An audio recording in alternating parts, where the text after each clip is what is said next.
नियम्मरे पता है मैं कौन हूँ? शंकर, उस्ताद स्मार्ट शंकर।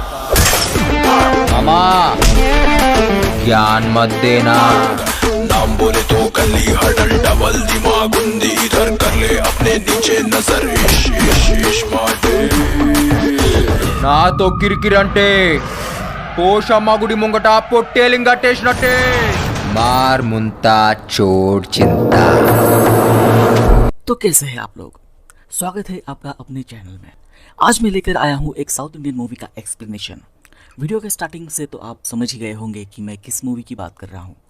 जी हाँ, आपने सही समझा। मैं बात कर रहा हूँ राम पोथिनेनी की जुलाई 2019 में आई sci-fi romance thriller movie iSmart Shankar की। इस मूवी के डायरेक्टर है पुरी जगन्नाथ, जो कि टेम्पर, बिजनेसमैन जैसे मूवी के लिए जाने जाते हैं और इनकी मूवीज बॉलीवुड में कॉपी होते रहते हैं, जैसे टेम्पर से बना सिम्बा। इस मूवी की स्टारिंग की बात करें तो लीड रोल में है राम पोथिनेनी, निधि अग्रवाल, नभा नतेश और सत्यदेव। मूवी तेलुगु में आई और इसका बजट था 20 करोड़ और इसने बॉक्स ऑफिस पर कमाए 85 करोड़। सो देर किस बात की, तो चलिए शुरू करते हैं।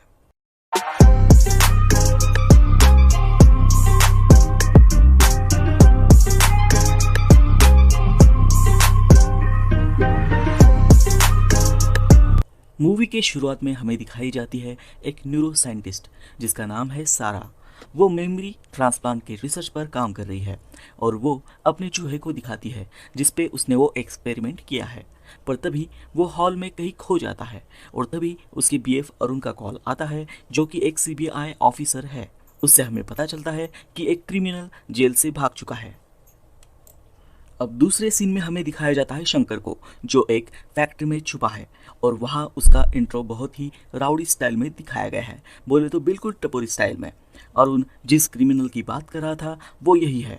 इसने सीएम का सुपारी लेकर मर्डर कर दिया है और बाद में हमें पता चलता है कि उसकी जीएफ को पुलिस ऑफिसर्स ने किसी के कहने पर मार दिया और अब वो उस इंसान को ढूंढने निकला है जो इन सब के पीछे है। वो जानना चाहता है कि सीएम को मरवाने के प्लान को किसने अंजाम दिया और वो बदला लेना चाहता है अपने जीएफ की मौत का।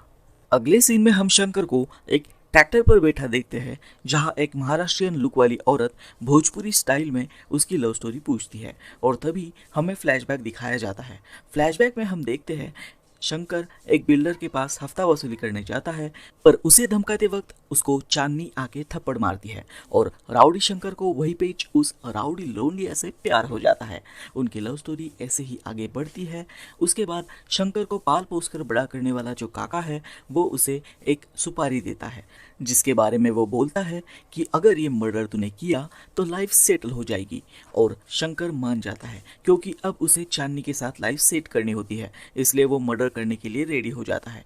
मर्डर करने तक उसे पता नहीं होता कि वो सीएम का मर्डर कर चुका है और उसके बाद वो चांदनी को लेकर भाग जाता है, जहां मेन विलन के भेजे हुए पुलिस जो भाड़ी के टट्टू होते हैं वो शंकर और चांदनी पे हमला कर देते हैं और उसमें चांदनी को गोली लगने की वजह से उसकी मौत हो जाती है और शंकर अरेस्ट हो जाता है। उसके बाद सीन फिर प्रेजेंट में शिफ्ट होता है और वो काका को मिलने जाता है, जहां काका एक आलीशान फ्लैट में लाइफ सेट कर चुका होता है। बातों बातों में वो ये उगल देता है कि शंकर और चांदनी का पता उसने ही दिया था और शंकर को मारने का ट्राई करता है पर नहीं मार पाता और भागते हुए वो सारा की कार में आकर बैठता है, जहां शंकर उसे मार देता है और उसका फ़ोन लेकर चला जाता है।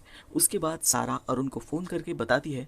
उधर अरुण एक क्रिमिनल का पीछा कर रहा होता है जिसका एक्सीडेंट हो जाता है और अरुण को उसके फ़ोन से जमाल नाम के शख्स का लिंक मिलता है और वही दूसरी तरफ शंकर को भी उसी शख्स का लिंक मिलता है। सीबीआई ऑफिसर चंद्रकांत को पीएम ऑफिस से फोन आता है, जिसमें उस पर प्रेशर डाला जाता है कि जल्द से जल्द सीएम के मर्डर की मिस्ट्री सुलझाई जाए।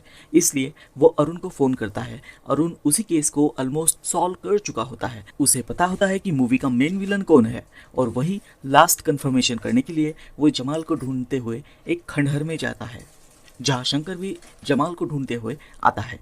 पर दोनों देखते हैं कि जमाल पहले से ही मर चुका है और बाद में वो एक ट्रैप में फंस जाते हैं, जिसमें दोनों बुरी तरह जख्मी हो जाते हैं और ज़्यादा गोलियां लगने की वजह से अरुण वही मर जाता है और उसके साथ जो इस केस का राज था वो भी चला जाता है। पर अपना सीबीआई ऑफिसर जुगाड़ू होता है। वो अरुण की जीएफ सारा को बोलता है, तुमने जो रिसर्च की है वो क्या हम ह्यूमन पर ट्राई कर सकते हैं? उस पर सारा बोलती है, हाँ कर सकते हैं, पर उसमें जान का खतरा है। तो ऑफिसर बोलता है, तुम शंकर में उसकी मेमोरी ट्रांसप्लांट कर दो। वैसे भी शंकर एक क्रिमिनल है, अगर वो मर भी जाए तो कोई नुकसान नहीं है, पर अरुण से वो इन्फॉर्मेशन लेना बहुत ज़रूरी है और तुमको तुम्हारा अरुण भी मिल जाएगा।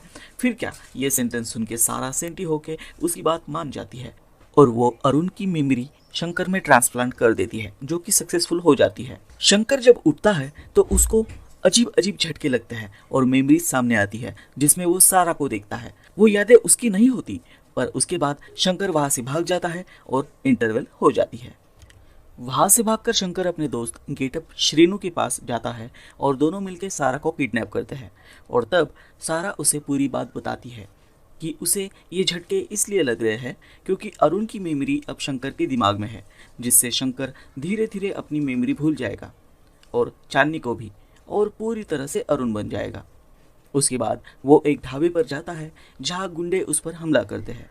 तब एक गुंडा शंकर के सर पर रॉड से मारता है और उसके बाद उसमें अरुण और शंकर दोनों की मेमोरी आने लगती है।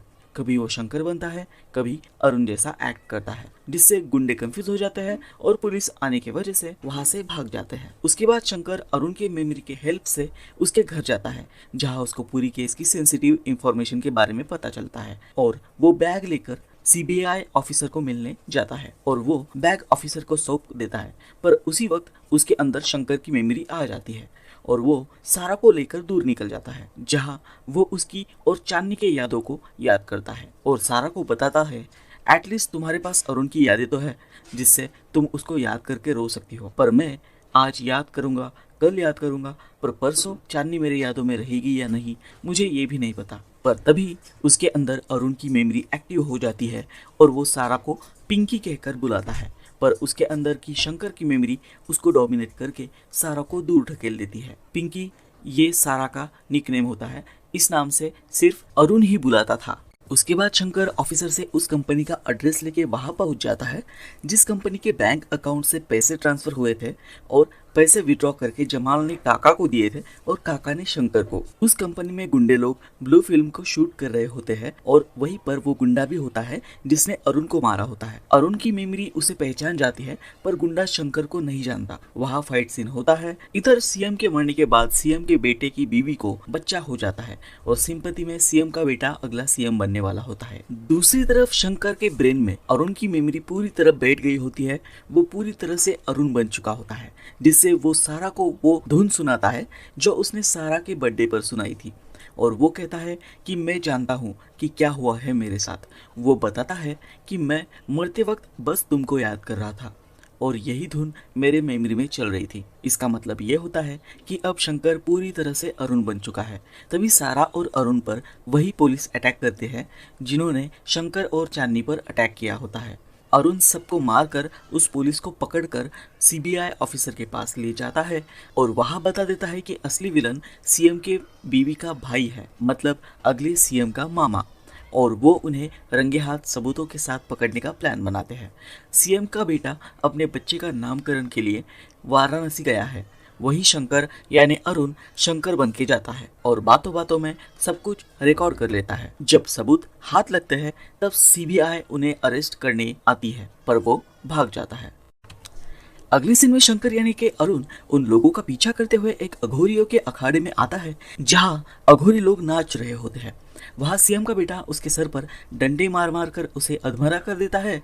सीएम का बेटा अरुण यानी शंकर को मारने ही वाला होता है कि शंकर की मेमोरी सर पर चोट लगने की वजह से फिर से एक्टिव हो जाती है और सारा तब उसे बताती है कि सीएम के बेटे ने ही चांदनी को मरवाया था।